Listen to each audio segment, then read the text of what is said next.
Good evening.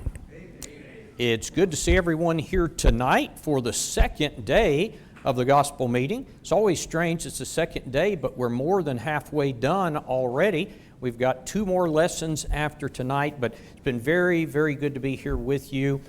As I've told people where I am, people have spoken very highly of this congregation and also of your preacher here. You've got a good reputation, and we're very happy to be here with you this week.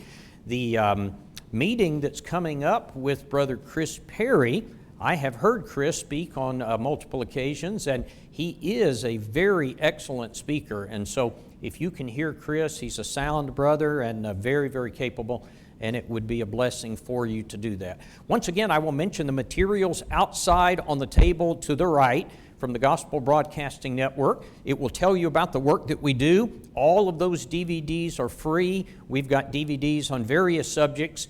If you see something that, or you know something that you want that is not there, if you will tell me, we can probably get it, because we've got DVDs on every subject you can think of.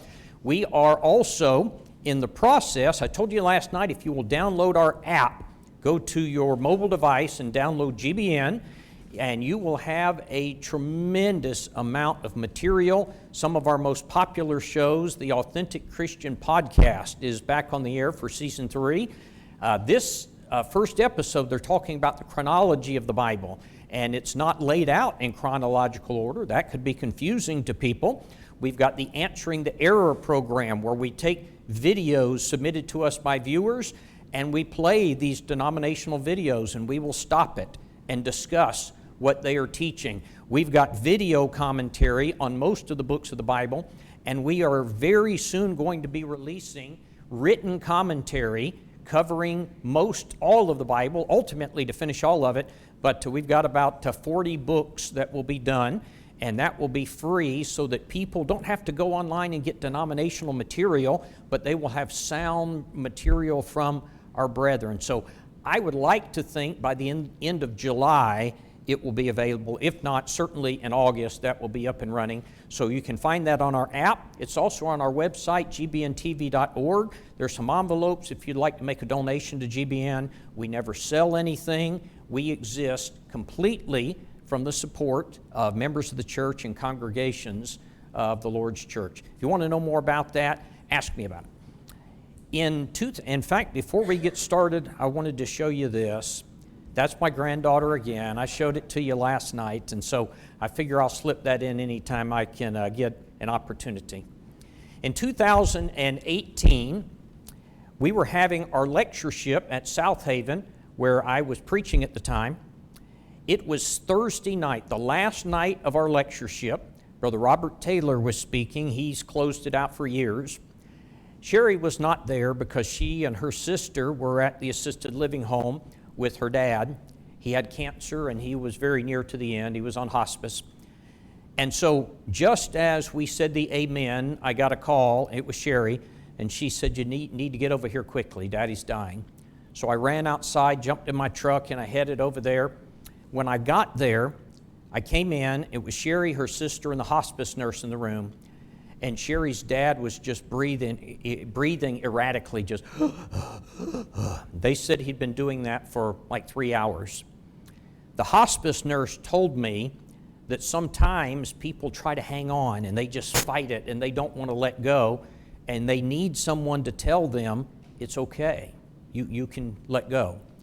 So I walked over and I sat down next to him, and I put my hand on his chest, and I said, Frank, I'm here with Sherry. Brandy's husband is on the way. We got it. Go be with your wife. Go be with the Lord. And he breathed a sigh, and he settled back, and he passed away almost immediately after I did that.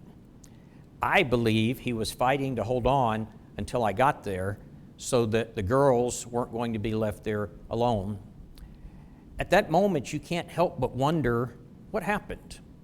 What happened to his spirit when he died? Beyond our ability to see, the spirit was leaving the body. I want you to hold that thought, because we're going to come back to it. Tonight, we're going to talk about the journey of the soul. Where do we go when we die? And this is a question that everybody who's lived any length of time on this earth has wondered about. Now, the religious world has given us all sorts of explanations. You know, some have come up with the idea of reincarnation. That is, you die and you come back as another being. If you've lived a good life, you'll come back as a human being. And if you've lived a really good life, you'll come back as a rich, good-looking human being. And if it's been a bad life, maybe you'll be an animal. And, you know, some people have the idea, don't swat that fly, it might be Uncle Ricky, you know, that sort of thing. And some people won't kill animals. Well, the Bible doesn't teach that. Some people have the idea of a ghost. That is, your spirit remains and haunts a particular area. And they talk about houses and battlefields and places where people died. The Bible doesn't teach that. The Roman Catholic Church has given us the doctrine of purgatory. That is, you die, and if you're not good enough to go to heaven, you will go to a temporary place of suffering until you've paid your debt, and then you can go on to a reward. The Bible does not teach that. We'll show that as we get further tonight. And very popular these days is the idea that when you die, you simply cease to exist, and you are no more. Tonight, we're going to answer the question, where do we go when we die? Because with the Bible, we can know the answer to this question, not only where we came from, but we can know where we are going. Now, I made this chart years ago to help trace the journey of the soul. We're going to start right here. This is the point where all of us are currently located. This is the earth. You can see two arrows, one for the saved, one for the lost. The lost is wider. We're going to talk about that as we get further into this. Originally, when I wrote this sermon, I entitled it The Soul from Birth to Eternity. But then it occurred to me that's not a good title, because the soul doesn't actually begin at the point of birth, does it? In fact, watch when I click this. You see how I have the soul coming to the earth from heaven? That is because the soul is given by God. Ecclesiastes 12 and verse 7. It's a verse we oftentimes use at funerals, but it tells us something about the beginning of life. It says, "Then shall the dust return to the earth, as it were, but the spirit shall return to God who gave it." Where does the spirit come from? God gave it. And so Hebrews 12 and verse 9 calls God the Father of spirits. And so what happens then is at the point of conception, when the egg meets the sperm and that new teeny tiny life is formed, God places a soul in that little body. Mom and Daddy might have given that child his physical characteristics, but they don't give him his soul. God does that. Genesis 1:26, God said, "Let us, the Godhead, make man after our image, after our likeness." What does that mean, that we're made in the image of God? I think there's a lot of things involved in that, but primarily I think it has reference to the fact that you and I have a soul. That is, we are beings who will live forever. And so human beings are different from the rest of creation. Dogs and cats, they don't have a soul. They're not going to live on forever. We are different from them in this way. Now, this first part is the world. From the time that God places that soul in that teeny tiny human being, that soul will continue to dwell in his body until he dies. 2 Corinthians chapter 5 and verse 1 says, "For we know that if our earthly house," that's this body, "this tent is destroyed," he's calling our physical body a tent. It's temporary. In other words, the soul temporarily dwells in this tent. If it's destroyed, we have a building from God, a house not made with hands, eternal in the heavens. Right now, this body's a tent. One day, I'm going to get that new resurrected body. It's a building. What's the difference? A tent is temporary. A building is permanent. 1 Corinthians 15:54 calls this body mortal. It refers to it as corruptible. And so for 70 years, 80 years, our soul dwells in a temporary body. That's why it's called a tent. During that time, though, we worship God, but we engage our body. I mean, we just sang. We used our mouth. We used our vocal cords. We used our tongue to form words. We engaged our body, but we really worshiped God with our spirit, did we not? God is a spirit. They that worship Him must worship Him in spirit and in truth. John 4:24, we worship God with our spirit. or we don't. Some people choose not to. During the time that our soul is in this body, we love God with our spirit, with our soul. Isn't that what Luke 10:27 says? You shall love the Lord your God with all of your heart, all of your soul, all of your strength, all of your mind. And so in the 70, 80, 90 years our soul dwells in this body, we worship God with our soul. We love God with our soul, or you don't. You can choose not to. All the while, the tent, the body, is wearing out. Listen to Ecclesiastes 12. This is Solomon. He describes the wearing out of the body in a very eloquent way. He says, remember now your Creator in the days of your youth, when you're a young person, before the difficult days come. That is, you get old, and the years draw nigh, and you say, I have no pleasure in them. What's he describing? When you get old, your body starts wearing out. Some things you took pleasure in when you were young, it's not the same anymore. He says, while the sun and the light and the moon and the stars are not darkened, that is, your eyesight begins to fail. In the beginning, maybe you have to get bifocals, and then it progresses and it gets worse, and the clouds do not return after the rain. In the days, he says, when the keepers of the house begin to tremble. What's that talking about? Talking about the hands. The hands tremble. Why? It's coming with age. He says, the strong men bow themselves because they are weak. That's your legs. They bow themselves. Your legs give out. You fall down. He says, and the grinders cease because they are few. Talking about the teeth. You lose your teeth. He says, those that look through the windows grow dim. The doors are shut in the street. The sound of grinding is low. One rises up at the sound of a bird. That is, every little thing wakes you up. You don't sleep like you did as a young person. And then he says, and all the daughters of music are brought low.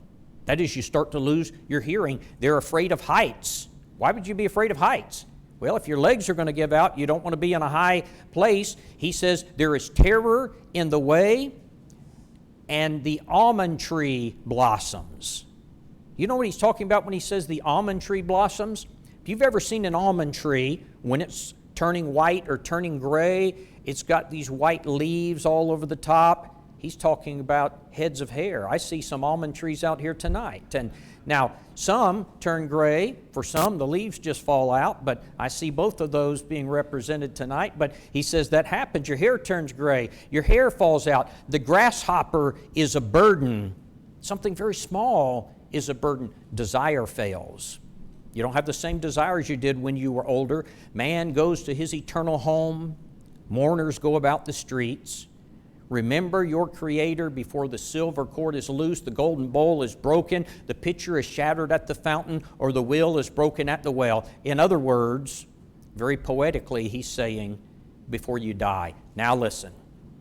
Then shall the dust return to the earth as it were, and the spirit shall return to God who gave it.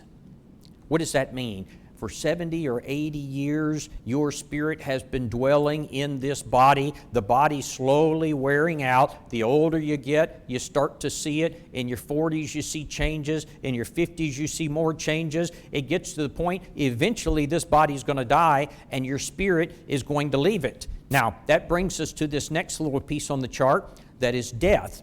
Notice I've got two gates, a narrow gate and a wide gate, representing death. Why is that? Psalm 90 and verse 10 says, the days of our years are 70 years, yet by reason of strength they are 80, yet their boast is only labor and sorrow, for it is soon cut off, and we fly away. So he said you might live to be 70. If you're strong, you might live to be 80. If you live longer than that, you are a very strong individual. He said, but the time comes that we fly away. He's talking about the spirit leaving the body. Genesis 35:18 describes the death of Rachel. And it's very interesting. She died giving birth to her son Benjamin, but the Bible describes it this way.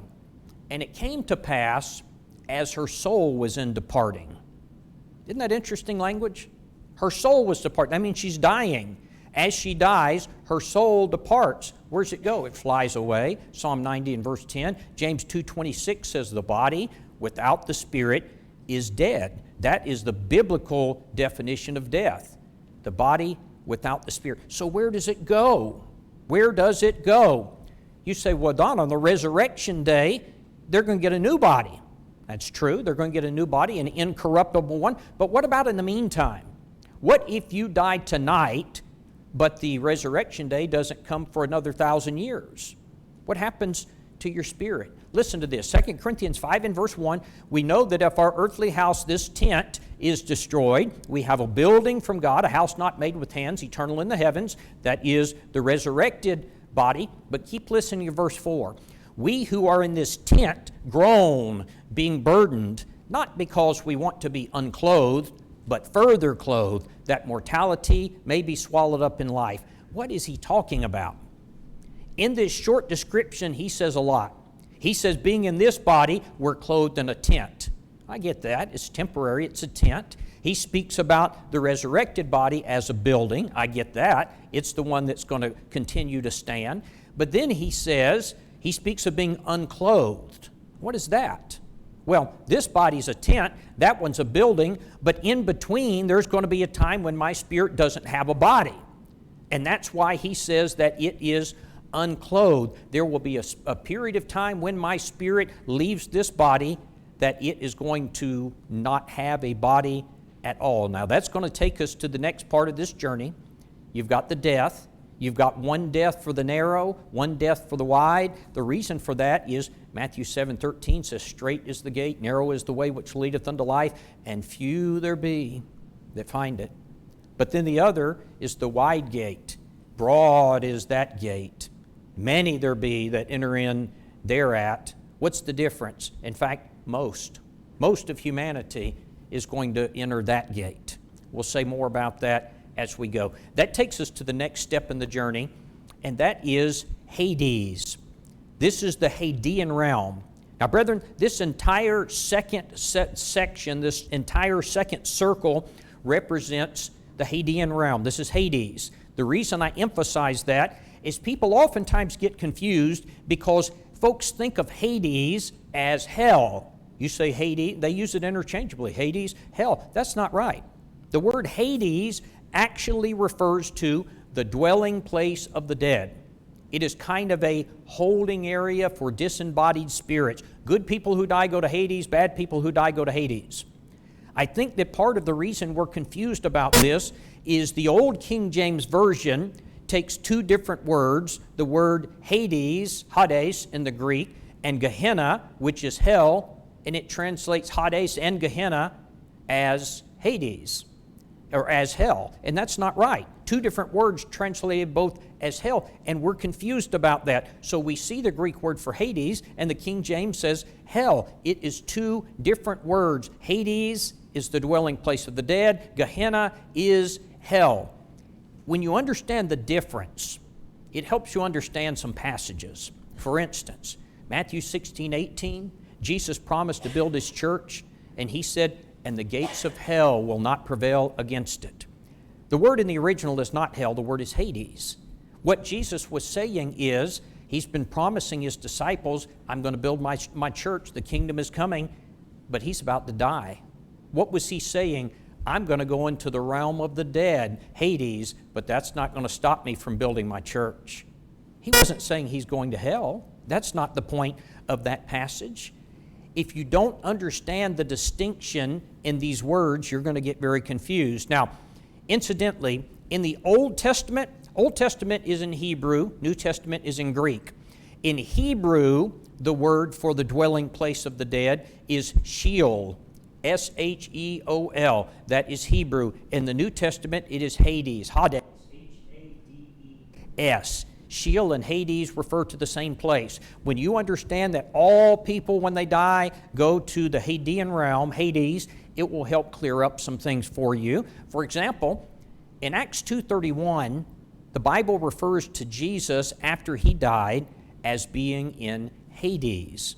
The King James Version says hell in Acts 2:31. Jesus did not go to hell when he died. He went to Hades when he died.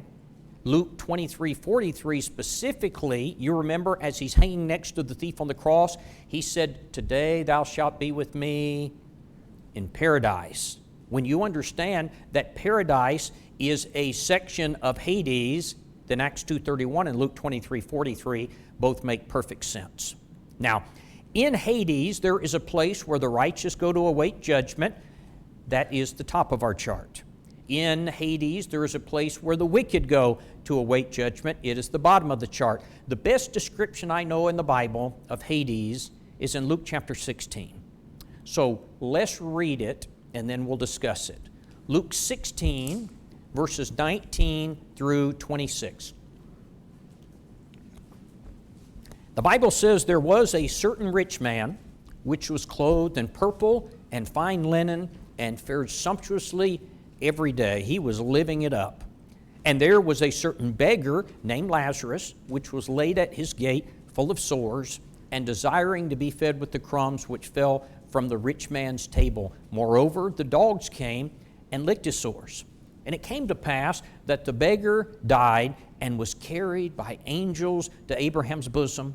The rich man also died and was buried, and in hell," the word's Hades, "and in Hades he lifted up his eyes, being in torment." He died, he went to Hades, where? Specifically the part that is torment. "And he seeth Abraham afar off, and Lazarus in his bosom.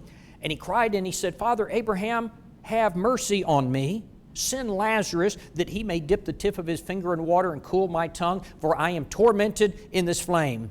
But Abraham said, Son, thou in thy lifetime receivest thy good things, and likewise Lazarus evil things. But now he is comforted, and thou art tormented. And besides all of this, between us and you there is a great gulf fixed, so that they who would pass from hence to you cannot, neither can they pass to us who would come from thence." Now let's talk about it. First, let's look at where Lazarus was taken. We are told that he died, and he's carried by angels to Abraham's bosom. This is the compartment of Hades where the righteous go to await judgment. And so he died, and angels carried him. Brethren, that is what righteous individuals have to look forward to. You know, it is interesting to me in the Bible that, well, even from a human standpoint, people, when they're surveyed and asked, what is your greatest fear in the world? Usually, number one is death. Number two is oftentimes public speaking, but death is number one. It is interesting, the thing that we fear the most, the moment that we die, the Lord has angels waiting to escort us to paradise. Why? I think so they can say, don't be afraid. We've got you. You're in the hands of the Lord. And so the night that I went into the room and my father-in-law passed, he was a gospel preacher, though it was beyond our ability to see, his soul left his body, and he would have had an escort of angels to lead him into paradise that night, where Sherry's mom had gone just a few months prior. In this place that's called Abraham's bosom, it's also known as paradise. It's the same place the thief went to be with Jesus, Luke 23:43. Luke 16:25 tells us about this place that the righteous are comforted here. In fact, if you look at the etymology of the word paradise, that is, if you go back and study the origins and development of this word, it carries with it the idea of a pleasure garden. Now, at the bottom of the chart, you will see the opposite, where the rich man went. This is the place in Hades called torment. This is the place in the original Greek that is Tartarus.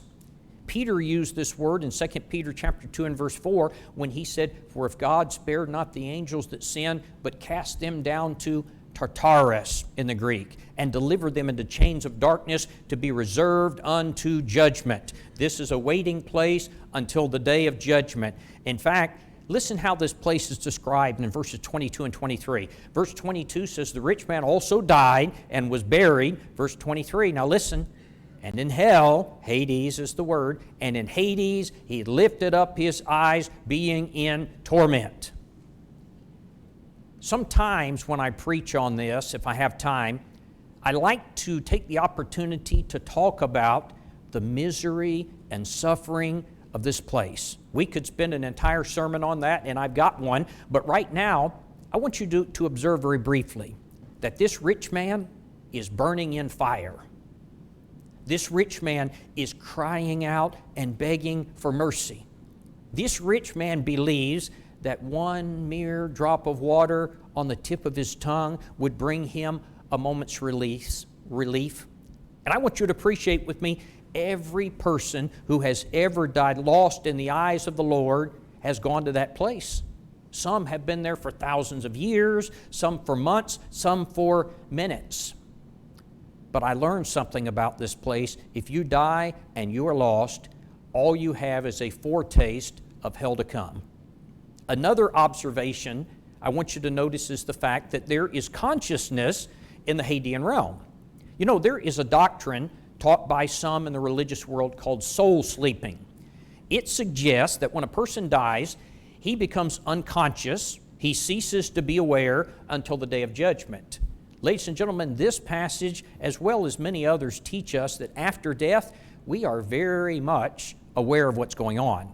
The rich man, he's crying in pain. Lazarus, he's comforted. Psalm 116 and verse 15 says, "Precious in the sight of the Lord is the death of His saints." I don't think the Bible is saying it's precious when I just become unconscious. I don't think that's what he's talking about. I preached one time on this subject in a congregation in Tennessee, and after the service, a brother walked out, and he handed me a folded up piece of paper, and he said, "Brother Don, that was a great lesson." He said, "But you're wrong about there being consciousness in the Hadean realm." And he handed me this paper, and he walked off. Well, I couldn't wait to see what it said, so I opened it, and it said, Ecclesiastes 9:5, "The dead know not anything." As a side note, that's the same way the Jehovah's Witnesses use that verse. But he was misinterpreting this because he was pulling it out of context. If you look at Ecclesiastes 9, verse 5 is the verse he used. If you look at verse 6, you will see the phrase, "under the sun." Verse 3, "under the sun." Verse 9, "under the sun." Verse 13, "under the sun." The context of Ecclesiastes 9 is things going on under the sun. That's this area. That's the world. That's what's under the sun. When you get here, you don't know what's going on here, is what he's saying. When you get to the Hadean realm, you don't remember what's going on back under the sun. Now, somebody says, "Well, Don, I disagree with you about that. I think you would know." I can prove it. Listen to this. 2 Chronicles chapter 34, King Josiah is told by the Lord that God is going to bring punishment upon Jerusalem for their sins. He said, "But you're going to die before it happens." Now listen to these words, 2 Chronicles 34:28. The Lord says, "Surely I will gather you unto your fathers, and you will be gathered to your grave in peace." In other words, you're going to die. "Therefore, your eyes shall not see the calamity that I'm going to bring upon this place." What does that mean? You're not going to be here to see it. You're going to die, and you're going to go to the Hadean realm, and the dead know not anything under the sun in the Hadean realm. Therefore, your eyes will not see it. You know, there is an idea that many people hold, and that is that when you die and you go to paradise, that your loved ones are watching you. And there was a song, a country music song in the 80s or 90s by a man named Steve Wariner. And I liked the song. It was called "There Are Holes in the Floor of Heaven." And in the song, the man's wife had died, and he had to raise his daughter by himself. And the day came that she's getting married, and he sings, "There's holes in the floor of heaven, and she's watching over me. And when it rains, that's tears coming from heaven." And the idea is your mama's in heaven, and she's watching over you. Brethren, the Bible teaches that's not how it works. You know, it's hard to even fathom how you could be in paradise and see all the terrible things going on in this world. I can't even mesh that in my mind. One more thing I want you to notice here, and that is in the Hadean realm, do you see the green line that is here between paradise and torment? That is there because the Bible says between the two there is a great gulf fixed. There is a divide. There is a chasm. Luke 16:26 says, "So that no man can pass from one side to the other." That means if you're in paradise, you are there to stay. If you are in torment, you are there to stay. That means the idea of purgatory is not true. You don't go to a place of torment for a while and then move to the place of paradise. that also means every person who has ever died unfaithful in the eyes of God is still there. Some of them have been there for thousands of years. Some of them probably seconds. They've lifted up their eyes and thought, oh no, I'm tormented in this flame. But it's not going to end. It's too late. Here's the next point. The resurrection. We typically call this the Judgment Day. The Bible typically calls it the Day of the Lord. Peter says, but the day of the Lord shall come as a thief in the night, 2 Peter 3:10. What's going to happen on the day of the Lord, Judgment Day, Resurrection Day? What's going to happen to the souls that are in paradise and torment, in Hades? What's going to happen to them? Now listen, on that day, Hades is going to give up its souls, and this earth is going to give up its bodies, and they're going to be reunited. Now hold on, I know what you're thinking. Listen to this. John 5:28, Jesus said, for the hour is coming in which all that are in the graves, that is the Greek word for tombs, shall hear his voice, and shall come forth, they that have done good unto the resurrection of life, they that have done evil unto the resurrection of damnation. He said the bodies are going to come forth, the spirits are going to come from Hades, and they're going to be reunited, but it's not going to be this body. It's going to be changed. It's going to be different. The resurrected body is not going to be the physical body that we have now. It's not going to be the same particles, if you will, for lack of a better term. The resurrected body is going to be a different material, if you will. That's not the right term, but I don't know how else to say it. Sometimes people have exercised, they've been worried that there's going to be a problem on the day of judgment if they get cremated. In fact, people have asked me that several times. Don, is it wrong to get cremated? I remember a lady asking me, and I said, no, why would it be? And she said, it seems like that's going to be a problem on the day of judgment. Brethren, it is not going to be a problem. The same Lord who made your body from the dust of the earth is the same body, is the same Lord who's going to resurrect you, and it's not going to be this fleshly body. How do I know? 1 Corinthians 15:50 says, flesh and blood cannot inherit the kingdom of God. The resurrected body will not be flesh and blood. Listen to verse 44 of this chapter. The body, that is the physical body, is sown in corruption. It is raised in incorruption. That is the resurrected body. It won't break down like Ecclesiastes 12. It is sown in dishonor. It is raised in glory. It is sown in weakness. It is raised in power. It is sown it is raised a spiritual body. There is a natural body and there is a spiritual body. Now let's break this down very quickly. The resurrected body is going to be incorruptible. Our current body wears out. Our current body dies. The new body won't be like that. It's incorruptible. This one's a tent, that's a building. The resurrected body is going to be glorious. Brethren, our current bodies, if we would be honest, there are many things about them that are lowly and vile. That's not going to be the case with the resurrected body. He says we're going to be raised in power. Our present bodies get tired, they're inherently weak. As we get older, they fail us. The resurrected body won't be that way. It will be capable of unfailing, unwearying activity. And so the day of judgment is going to be a day of resurrection.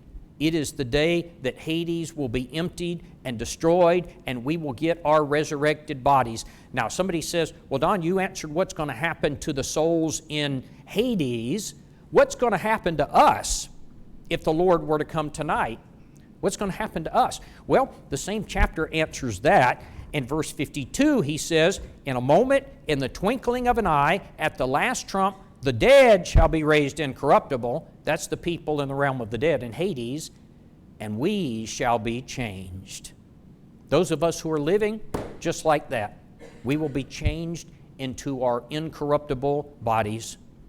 And then we will all be called to the judgment bar of God. That takes us to the next step.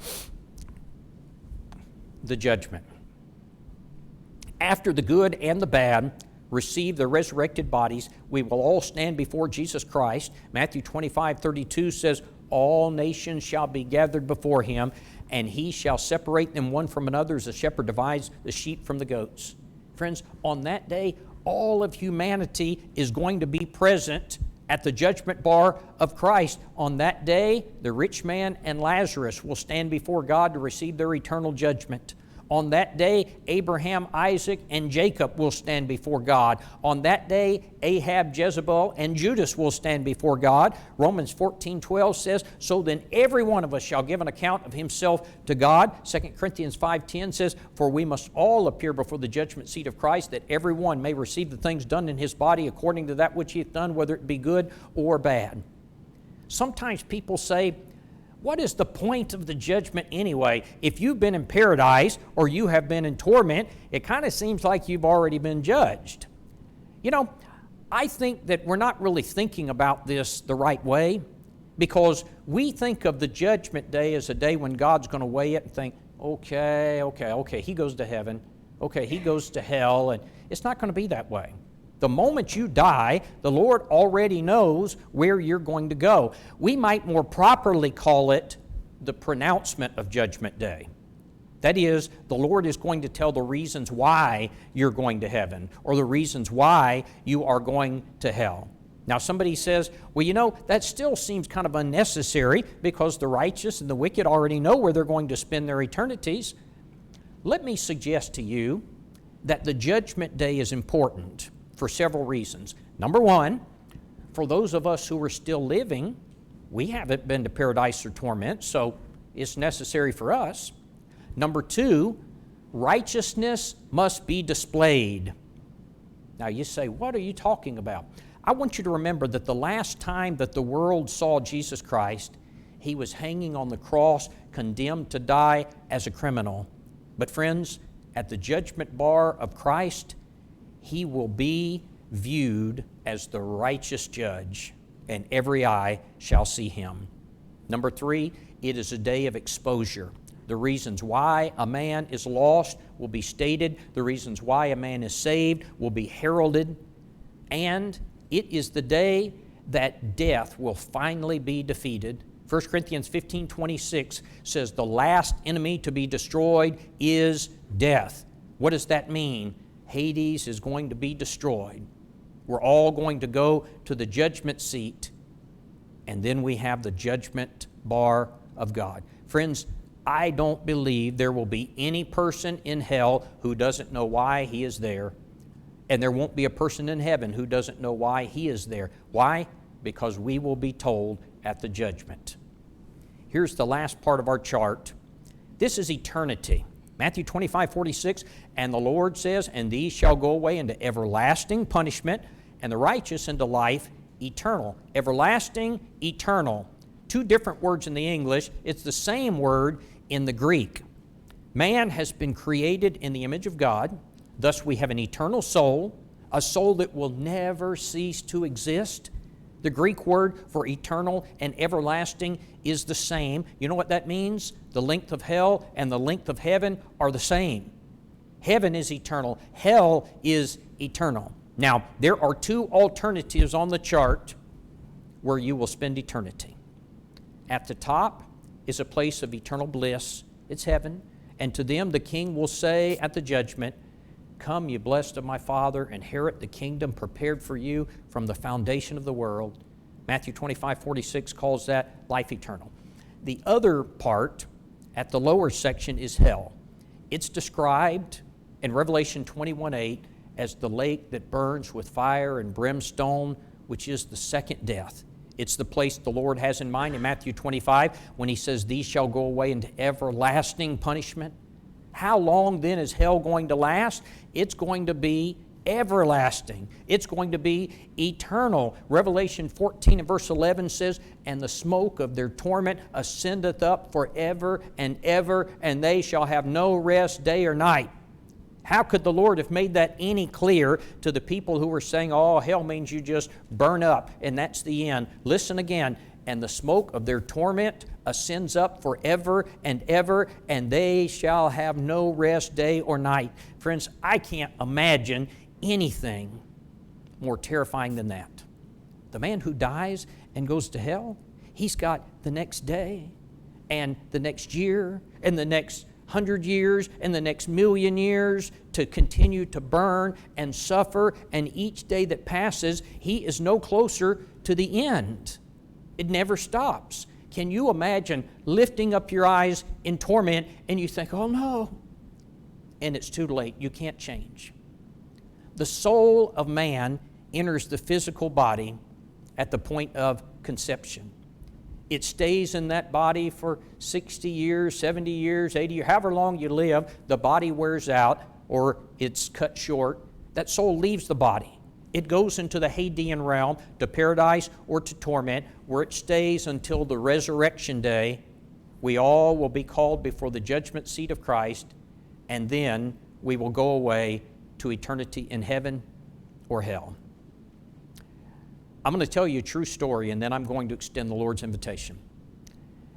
I preached in Charleston, South Carolina for almost 9 years, and shortly before I left there to go into full-time work with GBN, we had a member of the congregation. He and his wife and kids, they'd been unfaithful for months. On one particular Sunday night, I finished preaching, and I walked out into the foyer, and he was sitting out in the foyer in a chair, and he had his face in his hands. He looked worried, and I thought, he's here to repent. And we talked for a minute, shook hands, but he didn't. I think he knew he wasn't living right. He had to get things right, but he didn't do it that night. The next morning was Monday, and it was either Monday or Tuesday morning. He got on his motorcycle to go to work. No helmet laws in South Carolina, so he was riding. It was wet. I have heard that a car touched the rear wheel of his motorcycle, and he lost control, and he smashed the ground with his head. They sent a helicopter to medevac him to the Medical University of South Carolina. When he got there, they called for his wife. The elders of the church came in, and when they got there, his wife stood next to him, and he was not able to communicate. They didn't even know if he had brain waves, if he was alive. And his wife held his hand, and she said, I'm going to say a prayer, and I'm going to ask for forgiveness. And she said to him, if you agree with me, I want you to squeeze my hand. Why did she say that? Why did she do that? She didn't know what else to do. She was desperate in that moment. She knew he was a Christian, and she knew he was unfaithful, and she didn't know what else to do in that moment of desperation. She said a prayer, and she said, I think he squeezed my hand. Doctors will tell you that nerves, reflexes do that sort of thing. Did he squeeze her hand? I don't know. As a Christian, you can pray and ask for forgiveness, and the Lord will forgive you if you truly repent. And so it could be, if his mind was functioning, that he could have been forgiven and gone on to be with the Lord. I don't know, and we won't know until eternity the answer to that question. You say, why are you telling me that? Because that man was in his 40s when that happened. He had gone on about his business, no doubt thinking, I haven't done it tonight, but soon I'm going to make my life right. And he never got the opportunity. I hope that I'm going to see him again one day. At this point, I don't know. I'll tell you this from personal experience. 3 years ago, I was riding along on a four-wheeler, having just a great time, and bam, I opened my eyes and I was in the hospital. I remember nothing in between. That could happen to any one of us. We think it won't happen to me. Every day of my life, I wake up and think, I can't believe this happened to me. This is supposed to happen to other people, not to me. You could leave here tonight and pull out, and a truck smashes your car, and you lift up your eyes, maybe as a faithful Christian in heaven, or you lift up your eyes in torment, and you think, I just heard a sermon about that. But it will forever be too late. Tonight, while you're still in the land of the living, you can make your life right. I mentioned the arrows at the beginning of this chart. You've got the saved and the lost. Every one of us tonight is represented by one of those arrows. If you are a member of the body of Jesus Christ, the church of Christ, belonging to Christ, you've obeyed the gospel by hearing, believing, repenting, confessing, and being baptized. If you are being faithful and walking in the light, you are in the arrow of the saved. You will travel the narrow path that leads you to paradise. You will stand on the right hand of the side of God, and you will inherit heaven eternally. If you've never obeyed the gospel, you are represented by the other arrow. If you have stopped walking in the light and given up on Christianity, you are represented by the wide arrow. And when you die, you will go through the wide gate that goes to torment, and it will be too late at that point. All that will be ahead of you is to know the judgment is coming, and then I will hear the words, "Depart from me eternally," and it will be too late. The great blessing is tonight, you can still change that. Sometimes people get offended because they think, well, I'm a part of this denomination. How dare you say this? It makes me mad that you say this. Friends, we are saying this because we want you to be in paradise and heaven with us eternally, and we believe the Bible has the only answer, and we want you to obey it. We don't want you to leave here and open your eyes one day and think, why didn't you tell me that? The people who were being kind to me, they didn't tell me that. We tell you because we love you. We want you to go to heaven. Tonight, you're still in the land of the living, and you can do something about it. If your life's not right, won't you make it right tonight? If you need to obey the gospel, won't you do that tonight? The water's ready, and we are ready to assist you. If you need to respond to the Lord's invitation, won't you come? As together we stand and sing the invitation song.